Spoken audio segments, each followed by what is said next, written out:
Is Representative Kean for 5 minutes. Thank you, Mr. Chairman, and thank you to our distinguished witnesses for being here today.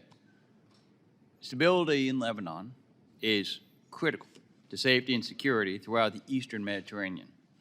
As Iran-backed Hezbollah maintains a stronghold in Lebanon, it is crucial that the United States examine various means to continue dismantling Hezbollah.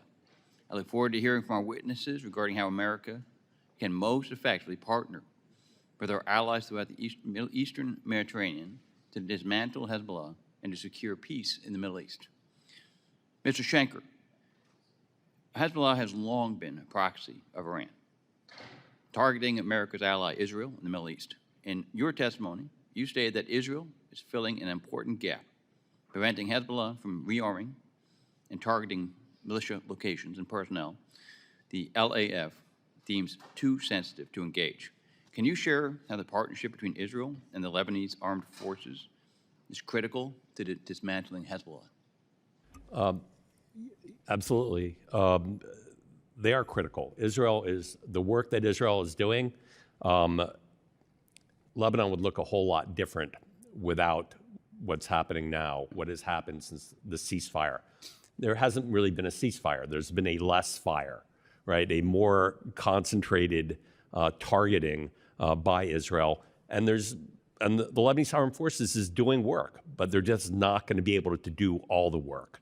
And so while I think many in the government of Lebanon complain about this, I know that many quietly in the security apparatus of Lebanon, the military, are very pleased that this is happening.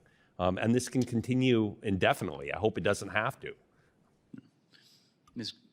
Goddard, the 3+1 partnership between the United States, Israel, Greece, and the Republic of Cyprus is an important alliance in efforts to counter terrorism across the Eastern Mediterranean.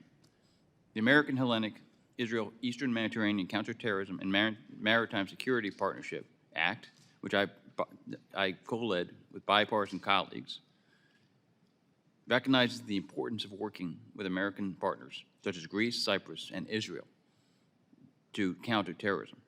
How do you believe the 3+1 partnership can best be leveraged to bring stability to the region and to counter Hezbollah? Thank you very much. This has definitely have been a very good partnership in terms of, not only in terms of economic partnership, but in terms of security. And I remember at one point, Hezbollah itself started attacking Cyprus itself because of this alliance between Israel and Cyprus, knowing that Cyprus have been doing both legal and security measures against Hezbollah. Cyprus has been a victim also of Hezbollah's terrorist activities. There have been some issues there. So this partnership has been very, very important. Hezbollah tried to use Cyprus as for its terrorist activities, and this alliance stopped it. So I believe at one point, we're moving. This is a moving topic. This is not something that is done. This is evolving every day, and I believe that there will be more escalation if Hezbollah is not disarmed, if the Lebanese armed forces, the Lebanese government did not initiate, serious measures again when it comes to disarmament. Israel will probably escalate. Israel might have another war with Hezbollah. We might see a different kind of ceasefire agreement, and these allies in the Mediterranean are key in securing this agreement. So, in your testimony, you spoke about Hezbollah's efforts to empower the cash economy in Lebanon. Mm-hmm. What mechanisms should the United States pursue to disable the cash economy that is funding Hezbollah?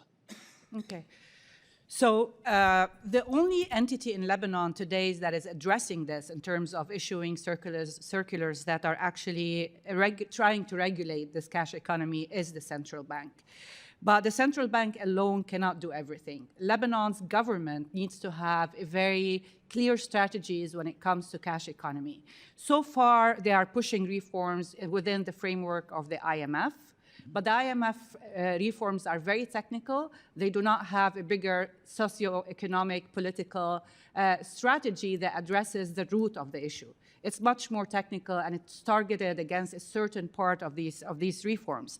I think the Lebanese government should be pressured to have more an overarching financial reform sector, including, I'll give you just one quick example. The Council of the South has been getting funding from the Lebanese government for reconstruction. The Council of the South is the most corrupt Lebanon's entity, which has been getting money for reconstruction, and it's the only entity that has no oversight. This is an example of how to regulate the funding from the government and the cash economy, the cash companies as well.